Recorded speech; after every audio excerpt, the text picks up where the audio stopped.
Alors bonjour à tous, heureux de vous retrouver chers amis en ce mercredi 22 mars 2023, 9h05, heure du Québec. J'espère que vous allez bien, même si ça va vraiment très très mal. Merci à ceux qui sont abonnés, ceux qui ne le sont pas, faites-le maintenant. On vit une époque, une période, mais vraiment vraiment troublante. On est dans le carrefour giratoire de tous les changements. Ce qui s'en vient, c'est vraiment pas positif pour le monde ordinaire. Pour vous et moi. L'élite est en train de nous mettre un système totalitaire et avec les outils à sa disposition, la technologie très avancée, la reconnaissance faciale, la biométrie, le contrôle des chatbots, de l'intelligence artificielle qui va détecter et qui peut vous retracer jusque chez vous, et s'en vient avec l'argent numérique.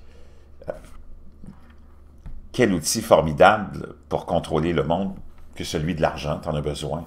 On est dans ce monde où c'est l'argent qui gère nos vies pour consommer, pour acheter, pour te loger, pour te nourrir. Tu ne peux pas vivre dans une bulle, il faut que tu vives dans le monde. Et le monde est organisé avec l'argent. D'autres périodes de l'histoire de l'humanité, c'était autre chose, mais maintenant, c'est l'argent. Et la classe dirigeante veut nous amener dans l'univers de l'argent numérique. Et même en Chine, on a le yuan numérique assorti d'une date d'expiration. Et tu le sais, on te présente toujours ça d'une façon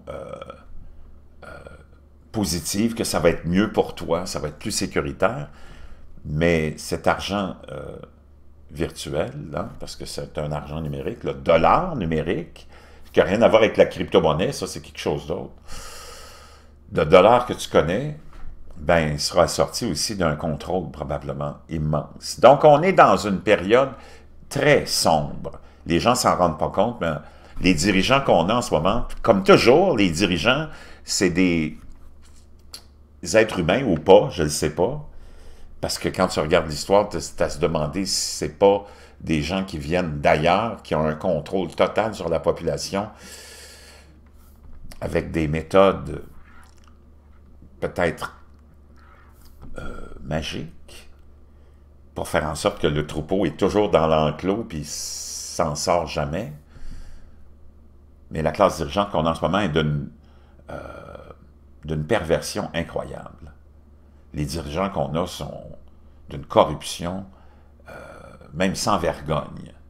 C'est rare qu'on a vu ça. Au moins avant, il y avait comme un peu de gêne, tu sais, de la part des dirigeants de la classe dirigeante. Ou pas, je ne sais pas s'il y avait vraiment de la gêne. Mais enfin, et tout ça, ça s'en vient très rapidement. Tout ça alimenté par la distraction, tout ça alimenté par l'effervescence et l'hystérie des réseaux sociaux, tu sais. Donc, et toujours, naturellement, la façon aussi la plus efficace de contrôler les gens, c'est par la peur. Tu sais, je peux juste te donner un exemple de comment ça fonctionne. Entre autres, tu as juste à te rappeler, puis toutes les prédictions qu'on a faites sur les changements climatiques, le réchauffement climatique, ou tout ce que tu peux imaginer, depuis les années 60, on nous parlait de minières de glace, et après ça, de réchauffement global, puis dans tout ça, il y a eu aussi les années 80 où on nous a dit que les pluies acides allaient tout détruire dans les 10 prochaines années. Dans les années 90, on nous disait que la couche d'ozone allait se détruire dans 10 ans, et que dans les années 2000, la calotte glaciaire allait disparaître dans 10 ans. Donc, aucun de ces événements n'a eu lieu, mais cela n'a pas empêché le gouvernement de vous taxer davantage et de vous faire subir ces mauvaises réglementations. Donc, ceci étant dit, il y a d'autres dangers aussi qui nous guettent, plein de bactéries qui se propagent partout, plein de maladies, on le voit, surtout avec l'utilisation abondante des antibiotiques qu'on a fait au cours des 10, 20, 30 dernières années, des antiseptiques de façon exagérée, et pour toutes sortes d'autres raisons aussi. Imaginez-vous qu'en ce moment, il y a un champignon qui tue jusqu'à 60% des gens qui sont infectés par ce champignon. Et c'est aux États-Unis que ça se passe, ça se répand aux États-Unis. Et je peux vous dire une chose. Wow! C'est très, très épeurant. Très, très, très épeurant, tout ça. Je vais essayer de trouver l'article que j'avais sous la main. En tout cas, il y a celui de TVA Nouvelles. Un champignon mortel qui cause une infection difficile à traiter se propage à un rythme alarmant aux États-Unis, a prévenu le Centre de contrôle de prévention des maladies. J'avais un lien américain là-dessus. Laissez-moi voir si je peux mettre la main dessus. Et voilà. Donc, par Science News, les cas de champignons mortels ont presque doublé ces dernières années. Un petit nombre d'infections à cette infection, la Candida auris, sont également résistantes aux médicaments antifongiques. Un champignon, c'était publié le 20 mars, ça, il y a 2 jours, qui a récemment évolué pour infecter les humains, se propage rapidement dans les établissements de santé et devient plus difficile à traiter selon une étude du fameux CDC.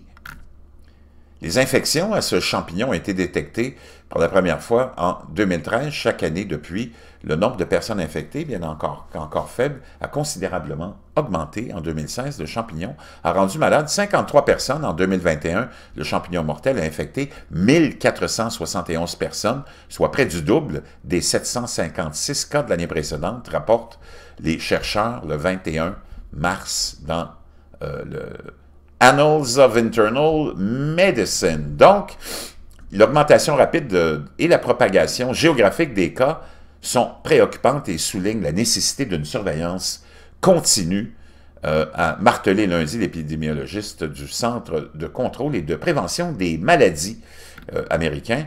Le champignon émergent, Candida auris, considéré comme une menace urgente de résistance aux antimicrobiens, s'est répandu à un rythme alarmant entre 2000 et 2021, selon les données de l'agence américaine. Tout ici inquiétant, le nombre de cas de ces champignons résistants aux médicaments antifongiques normalement utilisés pour le traitement ont également triplé, comme on l'a vu dans l'article de ce magazine scientifique. Ainsi, le CDC a considéré le champignon comme une menace urgente et vu sa propension à résister à plusieurs médicaments antifongiques, se propager facilement dans les établissements de santé et provoquer des infections graves avec des taux de mortalité très, très élevés. Donc, chers amis, c'est pas fini. On est dans un moment où tout le monde, comme tu le voyais, il le connaissait, est en train de se transformer. Et on est menacé par toutes sortes d'événements, par toutes sortes de maladies aussi. Peut-être que c'était aussi présent il y a longtemps, mais on ne savait pas que ces maladies-là étaient là et causaient le décès des gens, mais vraiment, wow, très inquiétant. Je vous laisse ça dans la boîte de description.